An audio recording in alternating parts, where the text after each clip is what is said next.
नाइटको view चाहिँ एकदमै दामी र एकदमै शीतल भइरहेको थियो। So hello everyone, welcome to my mini blog. र अहिले चाहिँ म चाहिँ जाँदैछु मार्केट। किन भन्दाखेरि चाहिँ अब हजुरहरू सबैजनालाई थाहै छ, भोलि चाहिँ हो भाइटिका। म पनि 2 साल बाद चाहिँ भाइटिका सेलिब्रेट गर्दैछु। मेरो भाइ र बुहारी आउँदैछ, उनीहरूको लागि अलिकति सपिङ गर्नु गएको थिएँ।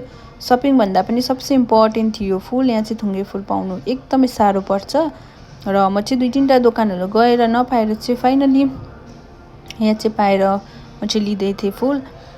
अनि फुल लिइसकेर चाहिँ मैले चेटालाई भन्दै थिएँ मलाई मालाको लागि धागो पनि चाहिएको थियो। सो चेटाले धागो पनि फ्रीमा दिँदै थियो र चेटाले चाहिँ सोध्दै थियो नेपालको हो भनेर। अनि म चाहिँ चेटासँग बातहरू गरेर होइन भन्दै थिएँ। देन हामीले सबै सामानहरू लिइसकेर फर्किँदै थिएँ र म चाहिँ सलोनकै एकजना भाइसँग गएको थिएँ। ऊ चाहिँ बाइक लिनुको लागि गएको थियो, म चाहिँ उसको वेट गर्दै थिएँ। देन ऊ आएर हामी चाहिँ ब्याक टु सलोन आयौँ। सलोनमा चाहिँ एकजना मात्रै क्लाइन्ट थियो र म चाहिँ बसिरहेको थिएँ त्यहाँ। अब रुम जानु पनि टाइम थियो र चाहिँ म चाहिँ बसिरहेको थिएँ। So thank you so much for watching, bye by.